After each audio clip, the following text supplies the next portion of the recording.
Alright, what's going on, everybody? Here's this week's weekly Witch Queen campaign. It's the Ghosts, and I'm actually recording this on reset day, so a little change of pace. It's not last minute. So we've got attrition back in the lineup for the weekly modifiers. Scorn Raiders also have void shields. So it's a pretty fun mission. I actually like attrition, especially after togetherness from last week. At least with attrition, you can do it solo just fine and play a little bit more aggressive, so that you can get up there and get all those wells of light to heal yourself. And I'm back on Sentinel Titan because this mission in particular is full of scorn, full of void shields. There are a couple of arc shielded hive knights at the first main encounter after this one right here, and then there's arc shielded ultra at the boss. I think that's about it. But so I wanted to have fun with this mission today. And the build in particular. I've been really kind of craving getting back on Void. Arc 3.0 has been a lot of fun. Solar 3.0 has been a lot of fun. But I think Void is definitely... It's hard to pick a favorite out of all of them, but I do really like Void. The overshields and the shield bash and all that, and the suppressor grenades. But so what I wanted, as far as champions in this mission, there's unstoppables and overloads, and the overloads in this mission are a complete pain in the ass, because they throw down their totems of immunity. They've got 3 different totems they can throw down: fire, arc, and void. But the most annoying one is the void totems, because it makes all the ads around them immune, including themselves, until you either stun the overload or destroy their totems. So actually my first video that I ever put out on my channel was this mission, doing a solo flawless master run with Sentinel Titan. And my loadout was a little different. I think I was using Leviathan's Breath and everything, but it was a slow run. That was when I first decided I was gonna put up some videos, make some content, and I wanted to start off by testing myself on one of these missions on Master, on all 3 classes. So I did it on all 3 in that 1 week where this mission was available, and then my channel has been putting out 1 Nightfall and 1 weekly Witch Queen campaign mission per week since roughly August of this year. And I plan to keep it up for as long as I can, as long as I'm enjoying Destiny, which I see a pretty good future. I tend to stick to games for quite a while, especially games where, such as this, where we have seasons and a battle pass, live service updates.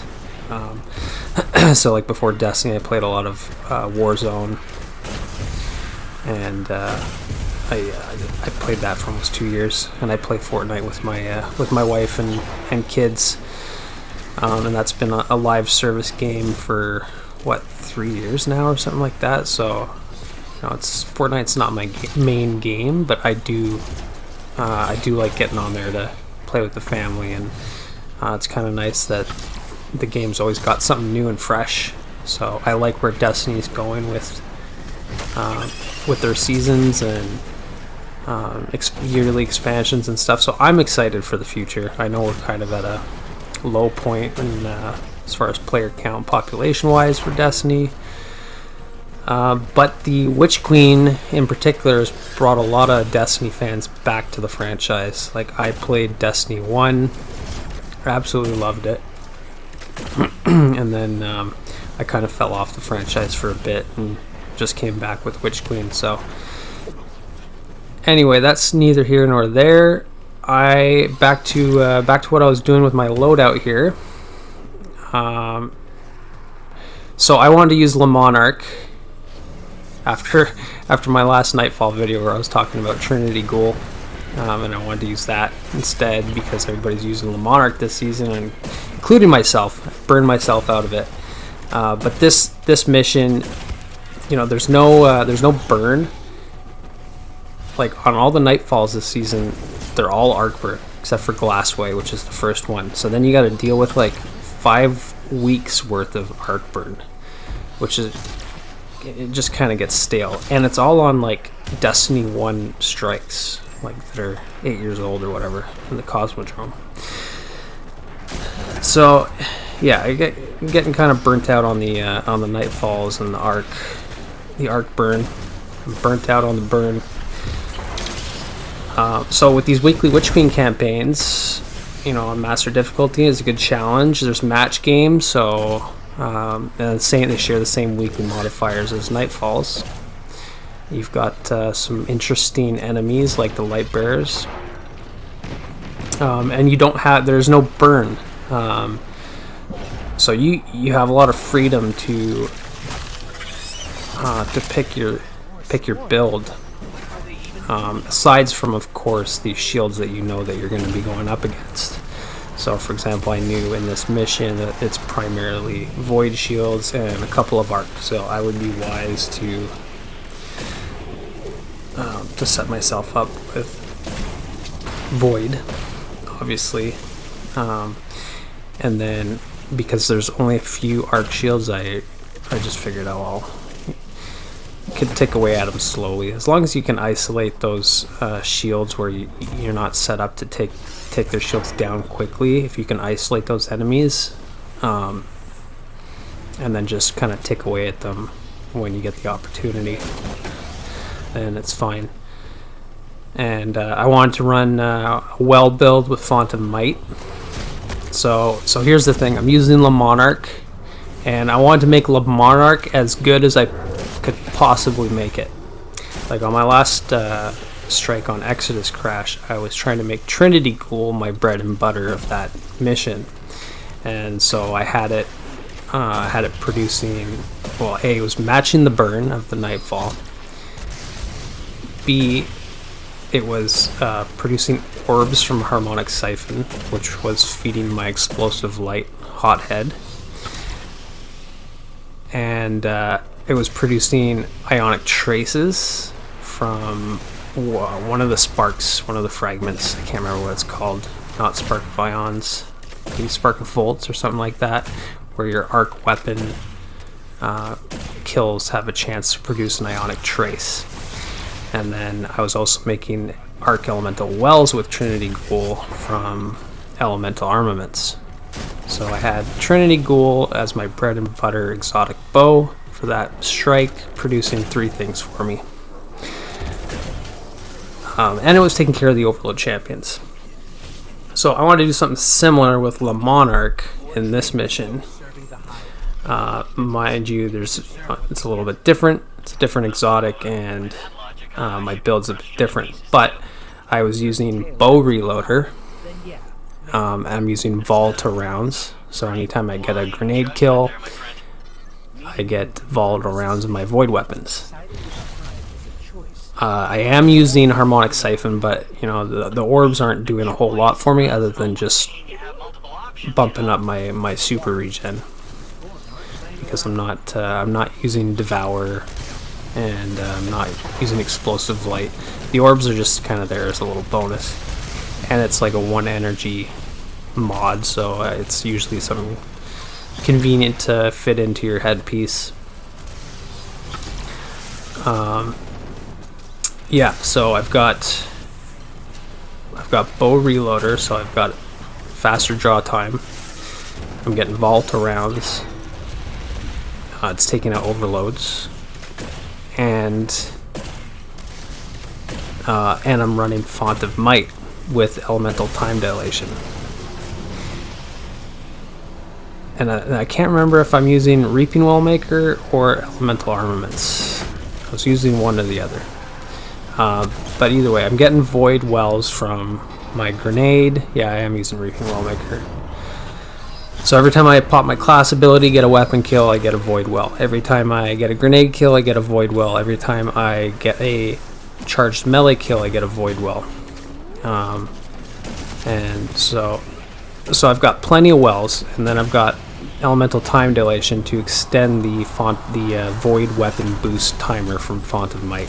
So you can see right now I've got it at 10 seconds left. I don't remember what it started at, but you get a little bit more time. You don't need 2 stacks. You don't need 2 copies of Font of Might. Just putting elemental time dilation on one of your pieces with a single copy of Font of Might will extend the time. It works really well with Well of Tenacity. Like normally with Well of Tenacity you get 3 seconds of resist. I think it's 50% damage resistance or something like that. And 3 seconds goes really fast. But when you put when you just put elemental time dilation on, but only 1 copy of Tenacity, you get 9 seconds. So you get 3 times the amount of time. Now it's not that dramatic, of course, with Font of Might. I think it's like 50%. So where you normally get maybe a 10, I'm not too sure on the numbers, but you get like a 10-second timer. With time dilation, you get, I think, 15 seconds. Try and pay attention to the buffs on the left side of the screen so you can actually verify those numbers. But so that's why I wanted various ways of getting wells. And actually, I was talking about this with somebody else about using bountiful wells, and a lot of people do use bountiful wells, and that's awesome for ability regen. Like especially if you're on like a devour grenade build, like on a warlock with void or something like that, and you're chucking grenades and getting like 4 or 8 wells at a time. It's like as soon as you pick them up, you got your grenade back like immediately.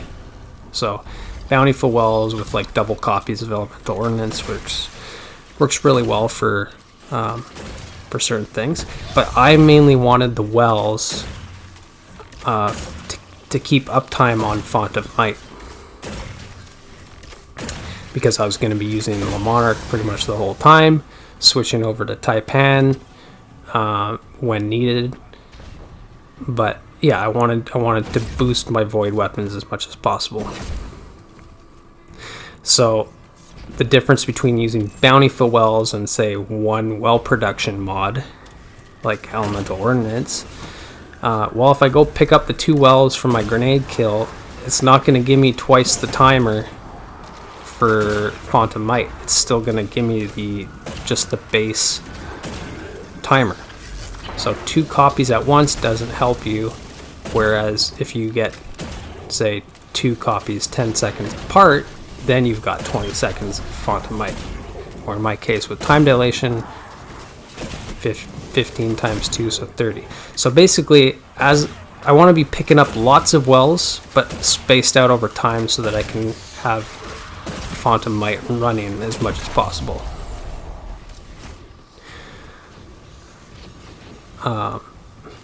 So other than that, you can see for yourself, Monarch's doing work.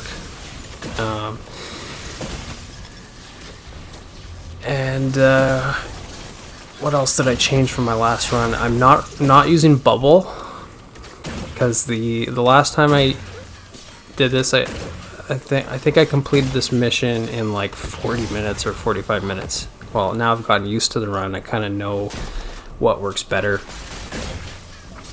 And with these overloads throwing their tethers around all over the place, as well as the boss room being kind of relies on map rotation quite a bit. You don't want to stay stationary. So a roaming super, like instead of using bubble, would be better, because I can take out everything that could potentially get tethered or is tethered to the overloads, and then I've isolated the overload. So it works really well for that, especially in the boss room when you go into the 3 separate rooms to take out the overloads and the ultra and destroy the crystals. Well, there's there's one room in particular that is very ad dense, and it's a big open room, so you're getting shot from every direction. And just going in there and popping the super and chucking your shields around and bashing whatever you like, you've cleared the room in seconds as opposed to, you know, many seconds or a minute or whatever it would be. So that I found my rowing super worked a lot better than bubble to get this run done more efficiently. So you see, even here too, normally I would go about this encounter here side by side. So I would typically start with the left, take out the unstoppable, there's another ogre in there, and then there's the overload, take out the crystal, work my way back to mid, take out the ads, come over for the overload and the last crystal. But you just, if you just pop super right at the beginning, you can take out a majority of the ads, and you don't have to worry so much about your angles of exposure and whatnot.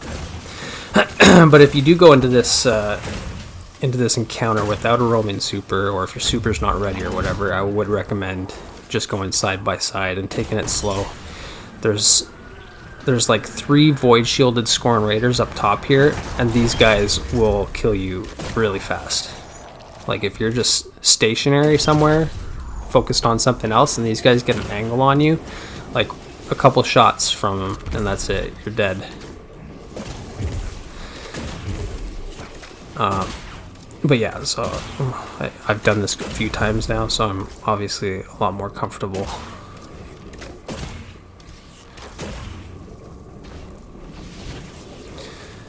So once you get the 2 crystals, then you just gotta take out the last crystal on above that well there,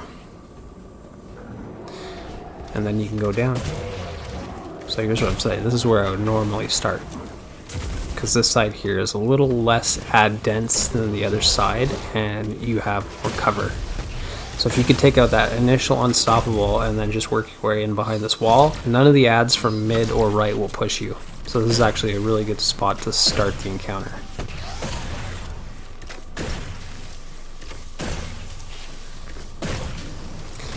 Now I did consider using vortex grenades with you know, the extra lingering time and weakening, but it's kind of a heavy tax to pay for vortex grenades, especially on Titan, when I find Void Titan has better strengths than just throwing grenades. Like if I'm really wanting to do a void grenade build, I'm gonna use Warlock all day, because I mean they have the enhanced vortex grenades, they have Devour intrinsically built in as one of their aspects. You know, and they've got exotic armor too that they can use to start to charge the grenades. So I'm just trying to go for kind of a different style with Titan. I like the suppressor grenades. Plus, if you use the fragment, where you I can't remember what it's called, maybe Echo of Domineering, gives you plus 10 discipline. Every time you suppress a target, it reloads your weapons, and you get a boost to your mobility for a while. It's not necessarily that noticeable, but it does pad your stats, which is nice. And I am running 100 resilience, 100 discipline. Not to mention, suppression grenades are really good for ad control. You know, they cover, like, it has a pretty large radius. Like if you throw a suppressor grenade into a room, it'll suppress a lot of enemies. Whereas like with a vortex grenade, that's just a standard vortex grenade. You know, that just covers the small radius where it lands. Whereas a suppression grenade is almost like a flashbang or a blinding grenade. Like it covers a large area, it suppresses many enemies. So really good for crowd control. And then also with shield bash, that suppresses targets as well. So I am getting use out of Echo of Domineering, even though it's more of a passive bonus.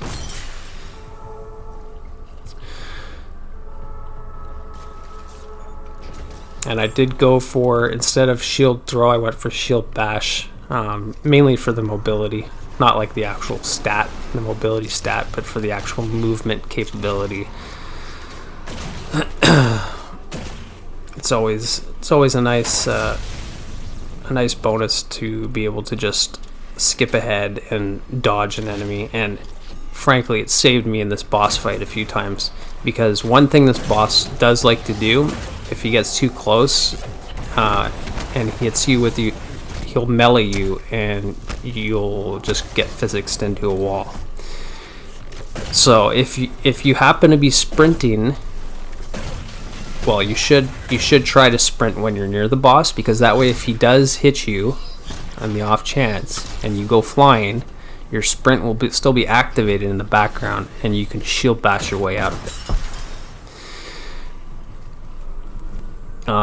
So you'll see I actually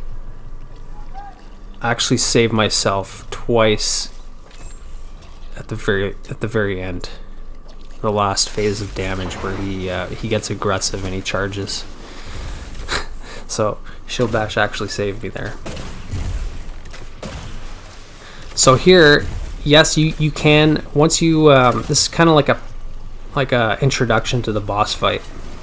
So it's a circular room, just like how the boss room is. You first meet the boss here. You got to take out go into the 3 rooms, take out the crystals, then take out the middle crystal. So after you clear out these 3 rooms, you can go over here and you can just shoot that crystal right away, and it'll despawn all the enemies. The boss will disappear, and then it'll open up that well that you can go down, where you have a jumping puzzle to do next. But the issue with that is, if you get too gung-ho and either intentionally break the crystal or accidentally, so keep in mind, if you don't want this to happen, don't throw a grenade or any area of effect type of damage out into the middle where that crystal is, because it'll pop it. But the issue with that is the unstoppable. There's an unstoppable there, and he'll despawn as well. Now, I don't know if it actually costs you your platinum rank for the run if you do miss that unstoppable. But I'm just playing it safe rather than sorry. So that's why I was just kind of hanging back there, taking out the ads and waiting for the unstoppable to make an appearance. And then these jumping puzzles too are often the main way to die in this mission. Unless you got good filters like on your game, or if you're on PC, you probably have some filters. But if you're on console, you might have to adjust your brightness because it's dark, and unless you're popping those little glowy egg sac things, it's definitely easy to misjump. So here, this is the Arc Shielded Ultra. This is the last non-matching shield I gotta worry about, so I'm not gonna bother wasting time. Just use my super. And then you take out that crystal, and now your objective is to take the boss's health down to 2/3. So take off his first chunk of health. There's a lot of ads in the room, obviously, so just gotta keep moving. And then I am using the Echo of Leeching, one where you get 10 resilience, and if you if you melee kill an enemy, you get health regen. So that's another good fragment to use in general with Titan, but especially with attrition on, because those wells of light aren't always going to be right there for you to pick up.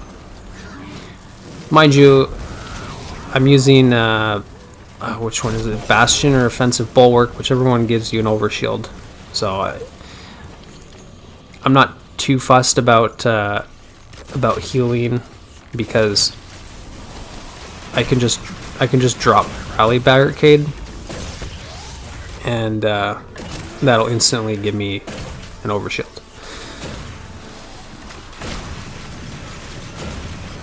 Which is nice. But if I get rushed, and I do often get rushed, adds will push up into my barricade, and you can just punch him, and then your health comes back too.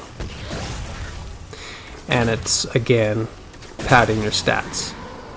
I was able to run triple 100s, 100 resilience, 100 strength, 100 discipline, which synergizes really well with Heart of Inmost Light, which is obviously the exotic I'm using. So every time I use my class ability, which is charged by resilience, it empowers my other two abilities, and vice versa. So running 100, not that you need it, but you can run 100 resilience, discipline, and strength, and then you're really getting your abilities back faster with Heart of Inmost Light. Because not only does it empower your other abilities, but it recharges them faster. But I'm tier 8 strength in this. I didn't bother putting on Radiant Light for that extra 20 because I find even if I'm like tier 4 strength, I feel like with Heart of Inmost Light, I get my abilities back when I need them, no matter what. I do usually try to aim for tier 10 discipline though, just because grenades are so useful, and they're just always good to have. Whereas charged melee abilities are kind of like a backup more than anything. Like when you're soloing endgame content, like your bread and butter is not your melee, typically.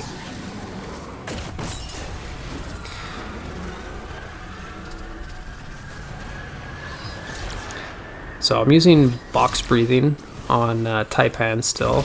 I originally had triple tap frenzy on it, enhanced, and I went over this in one of my last videos. Where I was using, I was on Night Stalker using Falcon's Hauberk, which gives you 35% damage bonus when you come out of invisibility. So I was trying to stack that with box breathing, because box breathing is also a 30 to 35% damage buff. So I was trying to maximize burst damage with those two.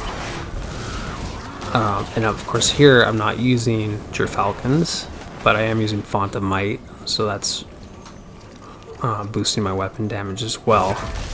But I like box breathing. Oh, and come to find out, by the way, it doesn't stack. Box breathing doesn't stack with Falcon's damage bonus. Apparently Font of Might does, but I haven't tested it. But yeah, that's kind of disappointing. But either way, box breathing is the highest damage buff that you can get for single shot on Taipan. So would I take this into a raid? No, because I'm not going to sit there and wait 1.5 seconds between each shot to get that damage buff when I could just be shooting one after the next. You know, it's not a prolonged DPS type of buff. It's more of like burst damage, and I find it works great for doing what I'm doing in these doing solo content like this, taking out champions, taking out the bosses, and it's also really good on for ammo economy.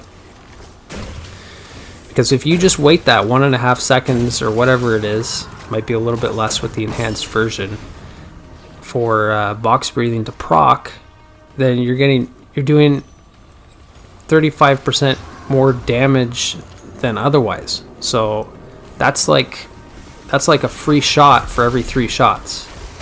So even though you don't have more ammo, you're saving more ammo because you're doing more damage. So that's why you'll notice a lot of times I just kind of take my time. And box breathing synergizes really well with Taipan because it's a precision type linear. So you want to be hitting those crits, and box breathing kind of incentivizes you to line up your crits. So in a sense, it's kind of making you use the weapon properly. Whereas with something like Frenzy, you kind of just want to spam, which could end up with you missing quite a few shots. So here's where I thought I was dead. I thought I was being crafty by sitting there waiting for him to come, but yeah, typically you want to get out of this room as he's charging in while avoiding his charge, because he'll melee you into a wall and kill you. But my shield bash saved me there, and then I was able to line up a 1-2 punch shield bash on him for the last piece of chunk damage on him. And that last unstoppable too, that was like, I don't know if my 1-2 punch just procced there and it didn't other times, but yeah, this is like, it does as much damage as a couple linear shots. So anyway, that's this week's weekly Witch Queen campaign mission. So if you enjoyed, please feel free to like, subscribe, comment, tell me what you're thinking, and be happy to respond, see what you guys say. Take care.